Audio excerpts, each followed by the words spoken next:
فجر کی فرض رکعت کے بعد کے اذکار، فجر کی فرض رکعت کے بعد کے اذکار، سبحان اللہ 100 بار، لا الہ الا اللہ 100 بار، ٹھیک ہے، 100 دفعہ والے 2 اذکار۔ ابو ہریرہ کہتے ہیں کہ رسول اللہ صلی اللہ علیہ وسلم نے فرمایا جو صبح کی نماز کے بعد 100 دفعہ سبحان اللہ اور 100 دفعہ لا الہ الا اللہ پڑھے اس کے گناہ معاف ہو جائیں گے اگرچہ وہ سمندر کی جھاگ کے برابر ہوں۔ یہ کب پڑھنے؟ فجر کے بعد، نام کے بعد، تشہد کی حالت میں، کسی سے بات کیے بغیر ذکر کرنا، کسی سے بات کیے بغیر ذکر کرنا۔ ابو ذر سے مروی ہے کہ رسول اللہ صلی اللہ علیہ وسلم نے فرمایا جو شخص فجر کی نماز کے بعد نماز میں تشہد میں بیٹھنے کی طرح اپنی ٹانگ کو دوہرا کیے ہوئے ہو اور کسی سے بات کیے بغیر 10 مرتبہ لا الہ الا اللہ وحدہ لا شریک لہ لہ الملک و لہ الحمد یحیی و یمیت وہو علی کل شیء قدیر پڑھے گا، اس کے لیے 10 نیکیاں لکھ دی جائیں گی، اس کے 10 گناہ معاف کر دیے جائیں گے، اس کے 10 درجات بلند کر دیے جائیں گے، اور وہ اس دن ہر برائی سے محفوظ رہے گا اور اسے شیطان کی پہنچ سے دور کر دیا جائے گا، اور اس دن اللہ کے ساتھ شرک کے علاوہ کوئی گناہ اس لائق نہیں کہ اس کو پکڑ میں مبتلا کر دے۔ لا علمی جو ہے، نا علم ہونا جو ہے کتنا نقصان دہ، کتنی دیر لگے گی اس طرح 10 دفعہ پڑھنے میں، لیکن شرط یہ ہے کہ نہ وضو ٹوٹا ہو، نہ آپ اٹھے ہو، نہ بات کی ہو، جدھر بیٹھے ہیں ادھر ہی ٹانگ موڑے ہوئے، یعنی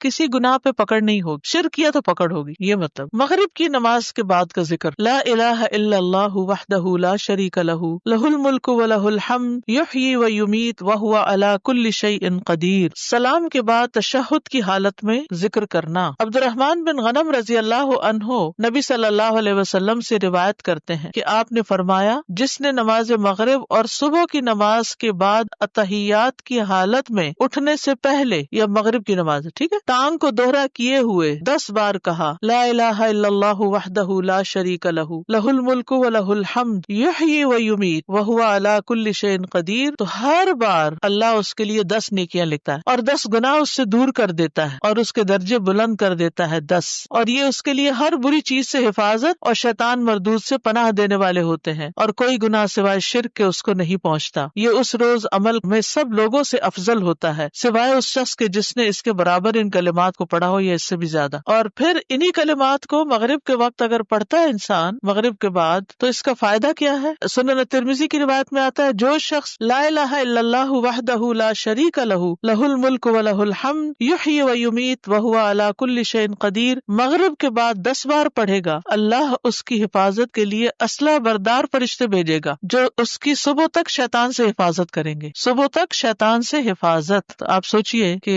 کتنا بڑا اجر و ثواب اور کتنی بڑی پروٹیکشن ہے، کیونکہ بعض اوقات سارا وقت موڑنا مشکل ہوتا ہے۔ افضل پوزیشن نماز کے بعد اذکار کرنے کی کیا ہے؟ 2 زانوں ہو کے بیٹھنا، لیکن اگر آپ اتنی دیر بیٹھ ہی نہیں سکتے، کچھ لوگوں کی تو ٹانگ مڑتی بھی نہیں ہے گھٹنوں کی تکلیف کی وجہ سے، تو پھر ایسی صورت میں 4 زانوں ہو کے بھی بیٹھ سکتے ہیں۔ اگر نیچے بالکل ہی نہیں بیٹھا جا رہا تو پھر کرسی پہ بیٹھ جائیں، اللہ کو تو پتا ہے کہ آپ کیوں ایسے کر رہے ہیں، صرف ریسٹ کے لیے نہیں بلکہ مجبوری کے تحت، اس میں کنسنٹریشن زیادہ ہوتی ہے۔ نماز میں اتحیات ہمیں ایسے کیوں پڑھنے کے لیے کہا گیا؟ اور کچھ پوزیشن تو بیٹھنا ہی بھی منع ہے۔ کون سی پوزیشن بیٹھنا منع ہے؟ ہاں، ایسے گھٹنے اوپر کر کے، کیونکہ یہ بہت ریلیکسنگ سی پوزیشن ہے نا، اس میں انسان عام طور پر جب بالکل کیئر فری بیٹھنا ہوتا ہے تو اس طرح بیٹھا ہوا ہوتا ہے ریسٹ ریلیکس کرنے کے لیے، لیکن 4 زانوں بھی یہ ہے کہ آرام ہو جاتا ہے بہت، اس طرح بیٹھنے میں ذرا تھوڑی سی ایکٹیو بھی ہوتا ہے، تھوڑی تکلیف بھی ہوتی ہے، پاؤں سو بھی جاتے ہیں۔ اس کے بعد کے اذکار، ایک بار اللہ اکبر کہنا اور اونچی آواز میں۔ ابن عباس کہتے ہیں میں نبی صلی اللہ علیہ وسلم کی نماز کے مکمل ہونے کو تکبیر کی وجہ سے سمجھ جاتا تھا، یعنی سلام پھیرنے کے بعد آپ اللہ اکبر کہتے۔ نمبر 2، 3 بار استغفر اللہ کہنا، میں اللہ سے بخشش مانگتا ہوں۔ صوبان کہتے ہیں کہ رسول اللہ صلی اللہ علیہ وسلم جب اپنی نماز سے فارغ ہوتے تھے تو 3 مرتبہ استغفار فرماتے۔ ولید کہتے ہیں کہ میں نے اوزائی سے پوچھا آپ استغفار کس طرح فرمایا کرتے تھے؟ تو انہوں نے کہا آپ اس طرح فرماتے استغفر اللہ استغفر اللہ استغفر اللہ۔ اس کی کیا حکمت ہے نماز کے بعد استغفار کرنے کی؟ استغفار کا مطلب ہے بخشش مانگنا، یعنی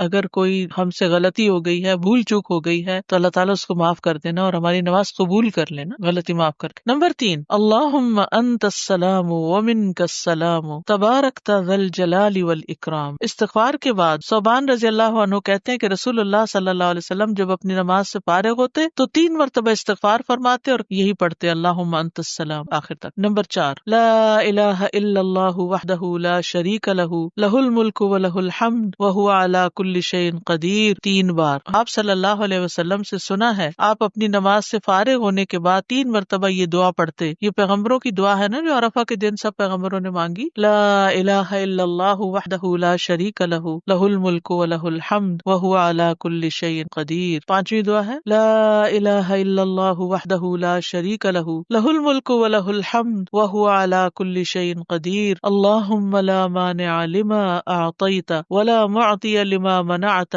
ولا ينفع ذا الجد، ایک روایت میں منک الجد بھی آتا ہے، یہ اگلی روایت ہے، ولا ينفع ذا الجد منک الجد۔ چھٹی دعا ہے، لا الہ الا اللہ وحدہ لا شریک لہ لہ الملک و لہ الحمد یحیی و یمیت وہو حی لا یموت بیدہ الخیر وہو علی کل شیء قدیر۔ یہ دعا اور کس موقع پہ پڑھی جاتی؟ بازار جاتے ہوئے، کئی لاکھ نیکیوں کا ثواب ہے جو بازار میں یہ دعا پڑھ لے۔ اللہم لا مانع لما اعطیت ولا معطی لما منعت ولا ينفع ذا الجد منک الجد۔ ترجمہ دیکھ رہے نا آپ سامنے، 3 بار پڑھنا، ٹھیک ہے، یعنی لا الہ الا اللہ وحدہ 3 بار اور پھر اللہم لا مانع۔ 7ویں دعا، لا الہ الا اللہ وحدہ لا شریک لہ لہ الملک و لہ الحمد وہو علی کل شیء قدیر، لا حول ولا قوة الا باللہ، لا الہ الا اللہ ولا نعبد الا ایاہ، لہ النعمت و لہ الفضل و لہ الثناء الحسن، لا الہ الا اللہ مخلصین لہ الدین ولو کرہ الکافرون۔ اس میں سے کچھ دعائیں ایاک نستعین۔ اس کے بعد تسبیحات، 33 بار سبحان اللہ، 33 بار الحمدللہ، 33 بار اللہ اکبر، اور 100 پورا کرنے کے لیے لا الہ الا اللہ وحدہ لا شریک لہ لہ الملک و لہ الحمد وہو علی کل شیء قدیر۔ ابو ہریرہ رضی اللہ عنہ سے روایت ہے کہ جس نے ہر نماز کے بعد 33 مرتبہ سبحان اللہ، 33 مرتبہ الحمدللہ اور 33 مرتبہ اللہ اکبر کہا تو یہ 99 کلمات ہو گئے، اور 100 کا عدد پورا کرنے کے لیے لا الہ الا اللہ وحدہ لا شریک لہ لہ الملک و لہ الحمد وہو علی کل شیء قدیر کہہ لیا تو اس کے سارے گناہ معاف کر دیے جائیں گے، اگرچہ وہ سمندر کی جھاگ برابر ہو۔ 1.5 منٹ لگتا ہے، 1.25 منٹ لگتے ہیں جس میں آپ یہ سارا عمل کر سکتے، اور اللہ سبحانہ و تعالیٰ کو وہ عمل زیادہ پسند ہے جو روزانہ کیا جائے، ادومھا، دوام سے کیا جائے، اللہ کہ کوئی مجبوری ہو۔ اس میں آپ دیکھیے، نماز پڑھ لی آپ نے 10 منٹ میں، فرض پڑھ لیے تو یہ 2 منٹ میں کیا مشکل ہے، 2 سے بھی کم منٹ لگتے ہیں۔ بعض روایات میں اللہ اکبر 34 بار پڑھنے کا بھی آتا ہے۔ یہ تسبیحات 10 دفعہ بھی پڑھی جا سکتی۔ عبداللہ ابن عمر سے مروی ہے کہ نبی صلی اللہ علیہ وسلم نے فرمایا، 2 خصلتیں یا 2 عادتیں ایسی ہیں کہ اگر کوئی مسلمان بندہ ان کی پابندی کر لے تو جنت میں داخل ہوگا۔ پابندی اور وہ بہت آسان ہے مگر ان پر عمل کرنے والے بہت کم ہیں۔ ایک یہ ہے کہ ہر نماز کے بعد 10 مرتبہ سبحان اللہ، 10 مرتبہ الحمدللہ اور 10 مرتبہ اللہ اکبر کہے تو زبان کی ادائیگی کے اعتبار سے 150 بار ہے، یعنی ساری نمازوں مجموعی طور پر 5 نمازوں کے بعد، اور ترازو میں 1500 ہوں گے۔ اور جب سونے کے لیے اپنے بستر پر آئے تو 34 بار اللہ اکبر، 33 بار الحمدللہ اور 33 بار سبحان اللہ کہے۔ زبان کی ادائیگی کے اعتبار سے تو یہ 100 ہے، مگر میزان میں یہ تسبیحات 1000 ہوں گی۔ رات کو جو سوتے ہوئے پڑھے جاتے تسبیحات فاطمہ، سب تھکاوٹ اتارنے کے لیے۔ یقیناً میں نے رسول اللہ صلی اللہ علیہ وسلم کو دیکھا، آپ انہیں اپنے ہاتھ سے شمار کرتے تھے۔ صحابہ نے پوچھا، اللہ کے رسول یہ کیسے ہے کہ یہ آسان عمل ہے مگر ان پر عمل کرنے والے تھوڑے ہیں؟ آپ نے فرمایا، سوتے وقت میں کسی کے پاس شیطان آ جاتا ہے اور پہلے اس سے کہ وہ تسبیح پوری کرے وہ اسے سلا دیتا ہے، اور اسی طرح اس کی نماز میں شیطان آ جاتا ہے۔ ٹھیک ہے۔ آیت الکرسی، جنت میں جانے کا راستہ۔ رسول اللہ صلی اللہ علیہ وسلم نے فرمایا، جو شخص ہر فرض نماز کے بعد آیت الکرسی پڑھے اس کو موت کے علاوہ کوئی چیز جنت میں جانے سے نہیں روک سکتی۔ سبحان اللہ۔ یعنی نماز پڑھی اور نماز کے بعد آیت الکرسی پڑھ کے آپ دیکھیے کتنی دیر لگتی ہے، شاید ہارڈلی منٹ بھی نہ لگتا، اور یہ سب سے افضل آیت ہے۔ ابو ذر غفاری کہتے ہیں کہ میں مسجد حرام میں داخل ہوا اور رسول اللہ صلی اللہ علیہ وسلم کو اکیلے دیکھ کر آپ کے پاس آ کر بیٹھ گیا۔ میں نے کہا، یا رسول اللہ، کون سی آیت سب سے افضل ہے جو آپ پر نازل ہوئی؟ آپ نے فرمایا، آیت الکرسی۔ کرسی کے مقابلے میں 7 آسمان اس طرح جیسے بیابان زمین میں کوئی چھلا پڑا ہوا، اور پھر کرسی کے مقابلے میں عرش کا حجم اس طرح ہے جیسے اس چھلے کے مقابلے میں بیابان کا وجود۔ قرآن کریم میں سب سے عظیم آیت ہے۔ جو آپ نے ابی ابن کعب سے پوچھا تھا تو انہوں نے جب جواب دیا تو آپ نے فرمایا کہ ابو المنذر تمہیں علم مبارک ہو۔ اس کے پڑھنے سے ایک محافظ آ جاتا ہے اور شیطان قریب بھی نہیں پٹکتا۔ جنات سے بچانے والی آیت ہے یہ۔ وہ آیت جو سورۃ البقرہ میں ہے، اسے کوئی شام کو پڑھے گا تو صبح تک پناہ میں رہے گا، جو صبح پڑھے گا شام تک ہم سے پناہ میں رہے گا، یعنی جنات سے۔ معوذات، سورۃ الاخلاص،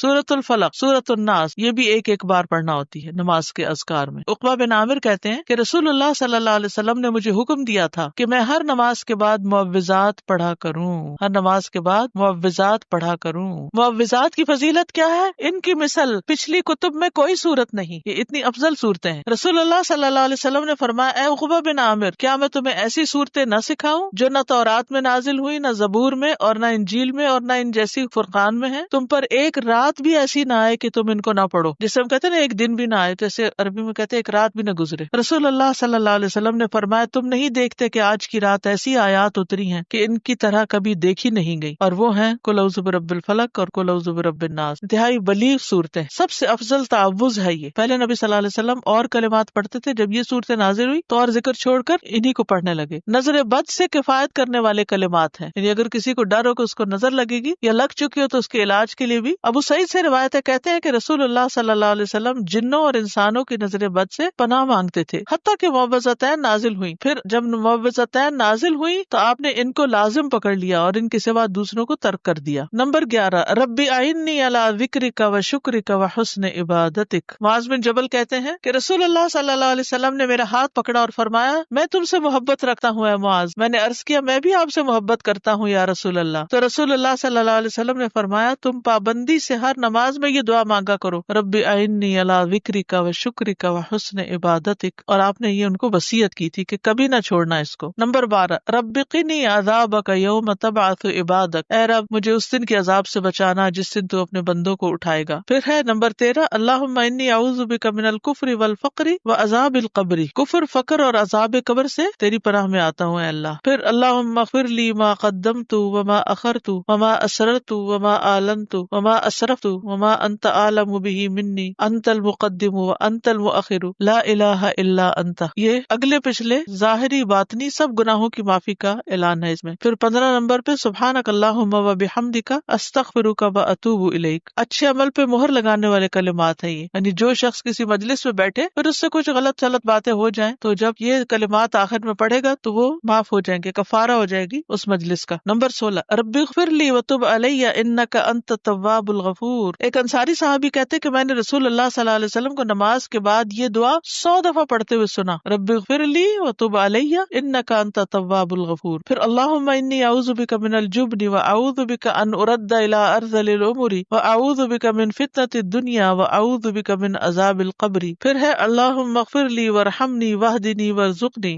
اور عبداللہ بن عباس کہتے ہیں کہ وہ ایک رات رسول اللہ صلی اللہ علیہ وسلم کے ہاں سوئے تو رات کو آپ جاگے، مسواک کی اور وضو فرمایا. اس وقت آپ یہ آیت مبارکہ پڑھ رہے تھے ان فی خلق السماوات والارض واختلاف اللیل والنہار لآیات لأولی الالباب. یہ آیات تلاوت فرمائی حتیٰ کہ سورت ختم کی. پھر آپ کھڑے ہوئے اور 2 رکعتیں پڑھی. یہ کون سی 2 رکعتیں تھی؟ تہجد. اور ان میں بہت طویل قیام اور رکوع اور سجدے کیے. پھر واپس پلٹے اور سو گئے یہاں تک کہ آپ کے سانس کی آواز سنائی دینے لگی. پھر آپ نے اس طرح 3 دفعہ کیا، 6 رکعتیں پڑھی. ہر دفعہ آپ مسواک کرتے، وضو فرماتے اور ان آیات کی تلاوت فرماتے. سبحان اللہ، یعنی کتنی مشقت اٹھاتے تھے آپ. پھر آپ نے 3 وتر پڑھے. پھر مؤذن نے اذان دی تو آپ نماز کے لیے باہر تشریف لے گئے اور آپ یہ دعا پڑھ رہے تھے اللہم اجعل فی قلبی نورا وفی لسانی نورا واجعل فی سمعی نورا واجعل فی بصری نورا واجعل من خلفی نورا ومن امامی نورا واجعل من فوقی نورا ومن تحتی نورا اللہم آتنی نورا. اب تہجد پڑھنے کا ایک اور طریقہ معلوم ہو گیا، کیونکہ سوال تھا نا کہ 8 رکعتیں اکٹھی پڑھی جا رہی ہیں اور پھر ایک اور پڑھی جا رہی ہے ایک ہی سلام سے ساری. تو اسی طرح یہ طریقہ بھی ہے کہ آپ نے 2 پڑھی پھر آرام کر لیا، پھر 2 پڑھی پھر آرام کیا پھر پڑھی. نیکسٹ ہے سبحانک اللہم وبحمدک اشہد ان لا الہ الا انت استغفرک واتوب الیک. السلام علیکم ورحمۃ اللہ وبرکاتہ.